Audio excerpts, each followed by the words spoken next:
આ રડતી આંખે છોડ્યો કોની આંખોના સપના માટે? મોહનભાઈની આંખોના સપના માટે.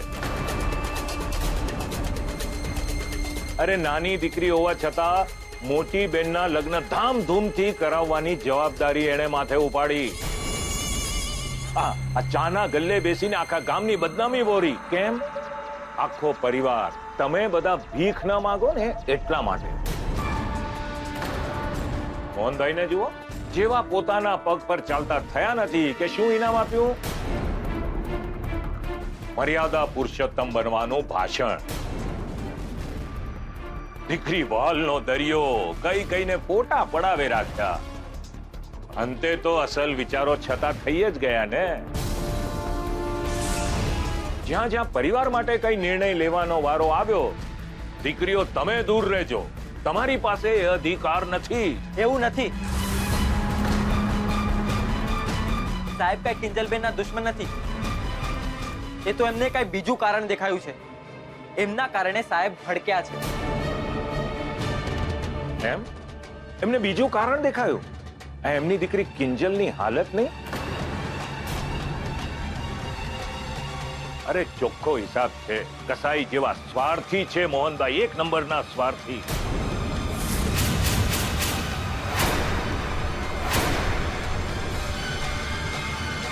પોતાનાથી ભૂલ થઈ એટલે કિંજલને પણ એ જ ત્રાજવે તોડે છે. ચસકી ગયું છે મોહનભાઈનું. હાથમાંથી ઘર અને દુકાન બંને ગયા એટલે એનું દુઃખ, એની નિષ્ફળતાનું ફ્રસ્ટ્રેશન આ બિચારી કિંજલ પર કાઢી રહ્યા છે. અરે જે છોકરીને શાબાશી આપવી જોઈએ એને આવી રીતે હળધૂત કરે છે. હું જો મોહનભાઈની જગ્યાએ હોઉં ને તો આ છોકરીના પગ ધોઈને પાણી પીવું. મોહનભાઈએ તો આ છોકરીને રાતે પાણીએ રડાવી છે. બસ કરો વાસુક અંકલ.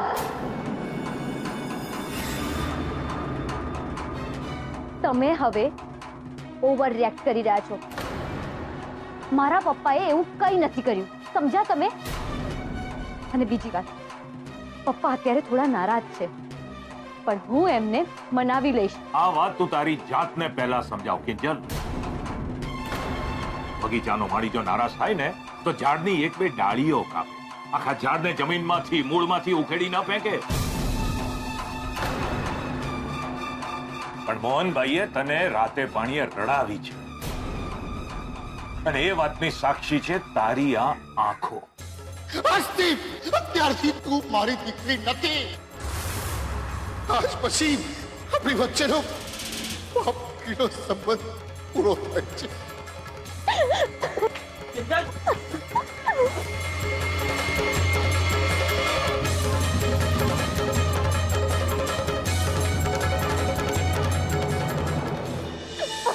કિંજલ, કિંજલ એક મિનિટ. હું ઘરે મૂકી જાઉં? મને ખબર છે ઈસ્ટોલમાં જે કંઈ પણ થયું એના પછી મારે આવું ના કહેવું જોઈએ, પણ તું પ્લીઝ આમ રડ નહીં. જે થવાનું હતું એ થઈ ગયું. તું બસ એમ વિચાર કે તારો આશય તો ખરાબ નહોતો ને. હા, એવું જ વિચારવું પડશે. પણ નીરવ, પપ્પા આવું કેવી રીતે કહી શકે કે મારું મોઢું નહીં જુએ? હું કિંજલ એમની દીકરી નથી.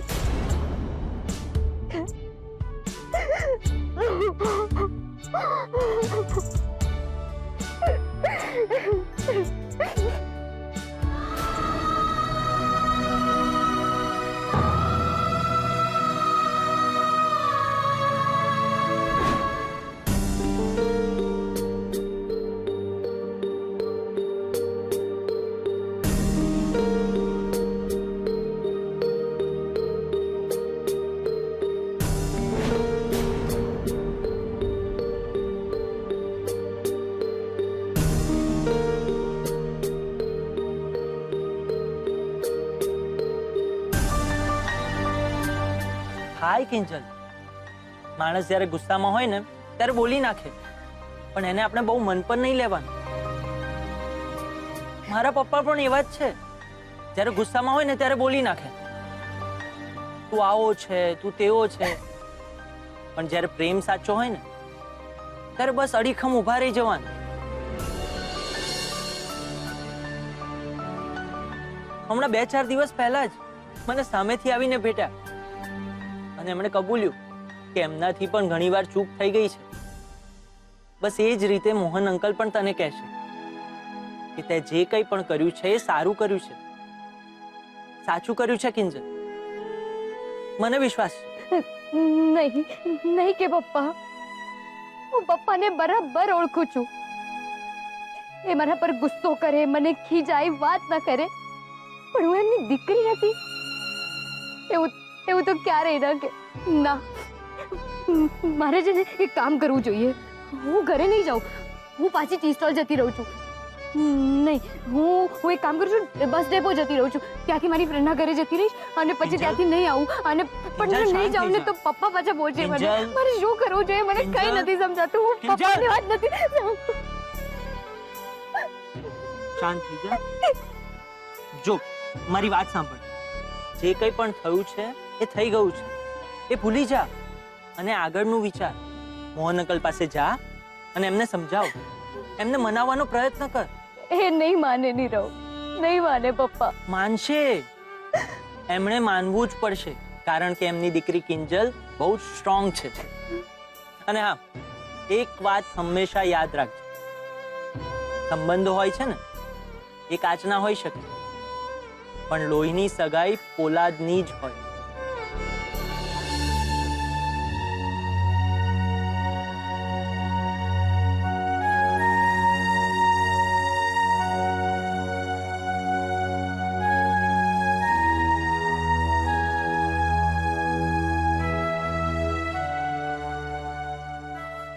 મને માફ કરજે કિંજલ, હું તને લોહીની સગાઈ પોલાદ હોયની વાત સમજાવી રહ્યો હતો, પણ મને આજે સમજાવ્યું કે લોહીની સગાઈ પણ પોકળ હોઈ શકે છે. આજે તારા આ દુઃખ અને આંસુની પાછળ જાણે અજાણે મારા પપ્પાએ મને એક કારણ બનાવ્યું છે. એમણે મને પણ છેતર્યો છે, પણ આજે હું ચૂપ નથી રહેવાનો. એમને સવાલ પૂછીને જ રહેવાનો છું કે એમણે આવું શું કામ કર્યું.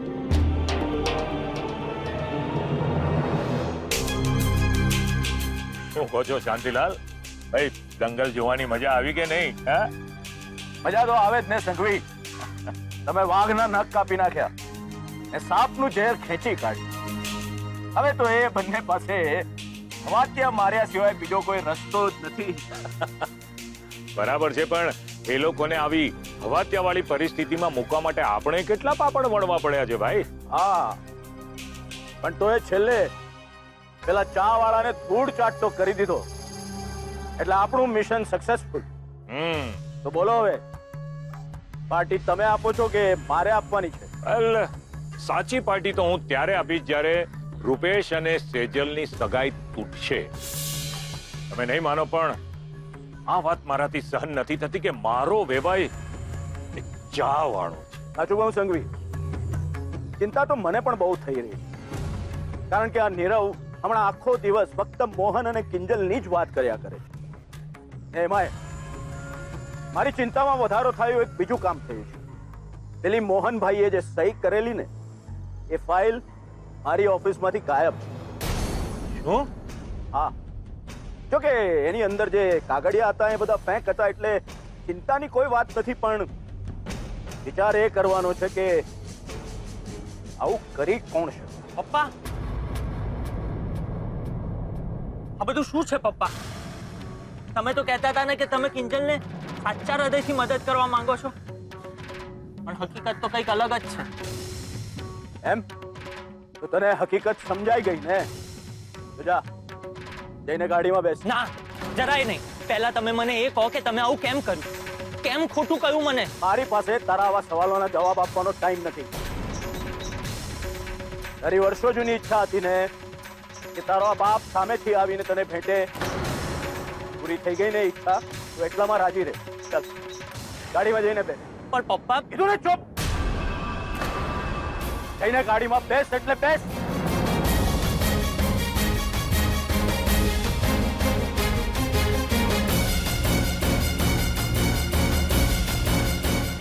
ચાલો સંઘવી, સજાઓ.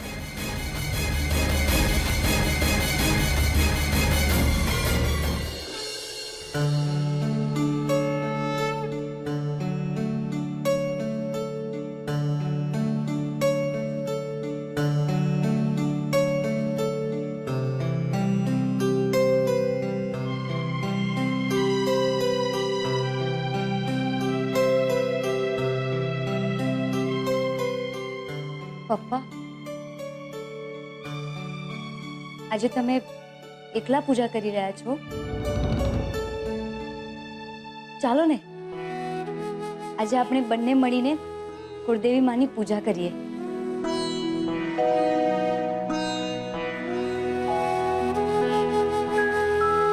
પપ્પા,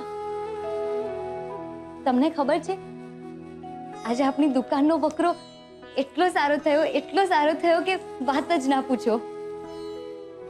અને થાય જ ને, આજે દુકાનમાં મારા પપ્પાના પગલા જો પડ્યા હતા તો પપ્પા, આ બકરા પર પહેલો હક તમારો અને કુળદેવી માનો.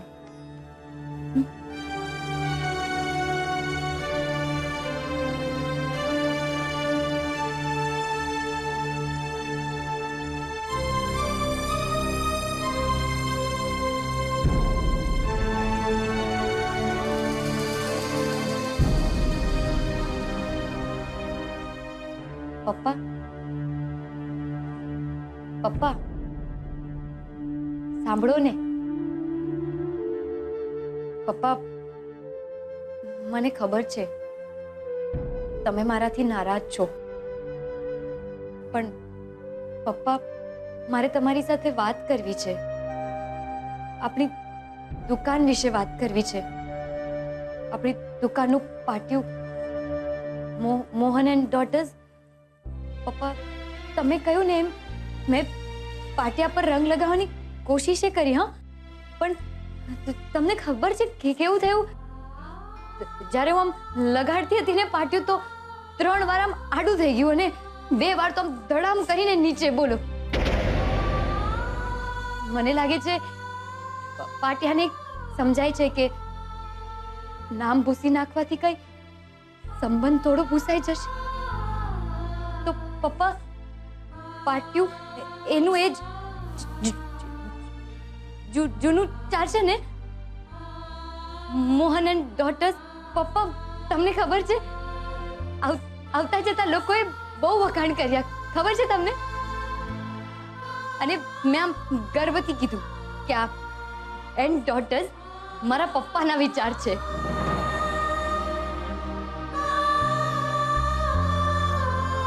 બસ પપ્પા, કેટલી અડધૂત કરશો મને? તમને શું લાગે છે કે એક તરફ તમે કુળદેવી માની પૂજા કરો અને બીજી તરફ તમે તમારી કુળની જ દીકરીને હળદૂત કરો? આવું કરવાથી શું માતાજી તમારી પ્રાર્થના, તમારી પૂજા સ્વીકારશે? બોલો ને, બોલો ને પપ્પા.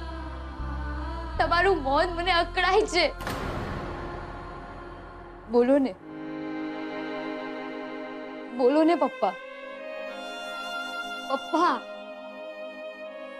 મારી સાથે વાત કરો ને. તમે વાત કેમ નથી કરતા? પપ્પા, એવું હોય તો મને મારો, ખીજાવ, ગુસ્સો કરો, જે કરવું એ કરો, પણ પ્લીઝ પ્લીઝ મારી સાથે વાત કરો. વાત કરો પપ્પા. હું તમારી સાથે વાત કર્યા વગર નહીં રહી શકું પપ્પા. પ્લીઝ. પપ્પા, તમને શું લાગે છે કે હું પતંગ છું કે તમે જેટલી મને ઢીલ આપો મારે એટલું જોડવાનું? પપ્પા, એવું નથી. હું નિર્જીવ પતંગ નહીં પણ જીવતું પારેવડું છું.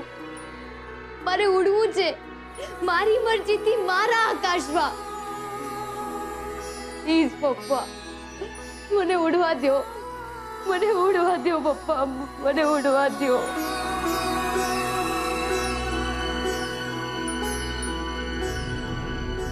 પપ્પા, પપ્પા.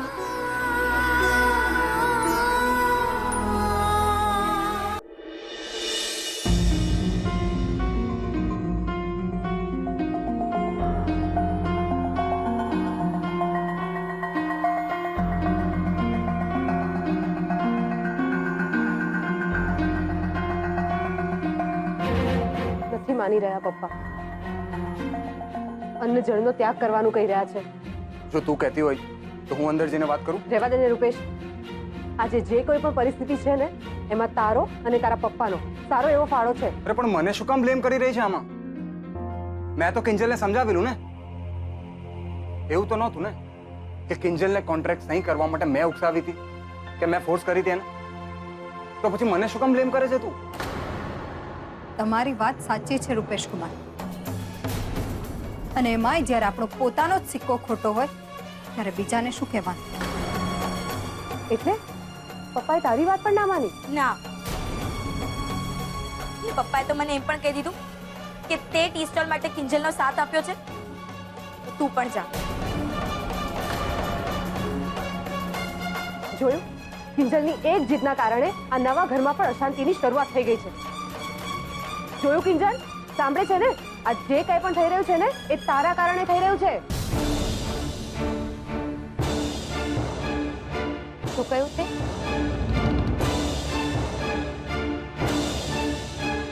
કપાળ મારું. આખી રામાયણ પતી ગઈ અને તું પૂછી રહી છે કે હરણની સીતા થઈ કે સીતાનું હરણ? વાતને સમજે છે તું મારી? પપ્પા ઉપવાસ પર ઉતરી ગયા છે. કહી રહ્યા છે કે ખાશે પીશે નહીં. બીજલને પણ એમણે ગેટ આઉટ કહી દીધું. અમારા લોકોની સાથે પણ એ વાત નથી કરી રહ્યા. તાપી નગરની રાણી કે હજુ પણ તલવાર લઈને ધીંગાણે ચડવાનું બાકી છે તારે? હા, બાકી છે. બોલ, શું કરીશ? રોકીશ મને તો રોકીને બતાવ. કિંજલનો વાંક દેખાય છે બધામાં. કિંજલ આમ કરે છે, કિંજલ તેમ કરે છે, ફલાણું કરે છે, ઢીમકું કરે છે. પણ કોઈને એમ વિચાર કેમ નથી આવતો કે કિંજલ આવું શું કામ કરે છે? કોઈને એ વિચાર કેમ નથી આવતો કે આપણું ઘર કેવી રીતે ચાલશે? સ્વાભિમાન જરૂરી છે. હું કહું છું, બહુ જરૂરી છે. સ્વાભિમાનથી પેટ નથી ભરાતું. મંદિરના દાદરે બેસીને 2 દિવસ પ્રસાદના પડ્યા ખાતા હોય ને એ સારું લાગે, પણ જો રોજ રોજ આમ હાથ લાંબો કરીને લાઈનમાં ઊભા રહી જઈએ ને તો એને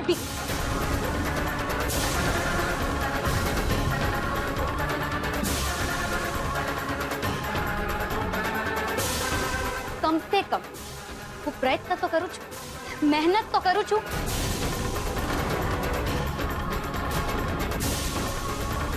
ખાલી વિરોધ કરીને, ચાડી ખાઈને બનતી ભાજી તો નથી બગાડતી. હા હા, સંભળાવતું મને.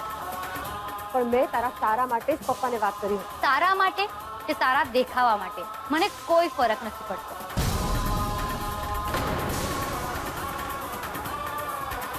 કારણ કે જેમ અર્જુનનું લક્ષ્ય પંખીની આંખ હતી, એમ મારું લક્ષ્ય મારો પરિવાર, એમની ભૂખ ને એમનું ભરણ પોષણ છે. ને એમને માટે મારે જે કરવું પડશે એ હું કરીશ. પણ તું કઈ રીતે કરીશ કિંજલ? પપ્પાએ મને તારો સાથ આપવાની ના કહી દીધી છે, અને સેજલ દીદીઓ પહેલાથી તારી સાથે નથી. હિંમતને કોઈના સાથની જરૂર નથી પડતી બીજલ. જેમ કે તું બેડમિન્ટન રમવા માટે જ્યારે મેદાનમાં ઉતરે છે ત્યારે ત્યાં દૂર બેસીને હું માત્ર તને ચીયર અપ કરી શકું, પણ રમવાનું તો તારે જ હોય છે. એમ આ હું નથી કહી રહી, ભગવદ ગીતામાં લખ્યું છે કે દરેકે પોતાની લડાઈ પોતે લડવાની હોય.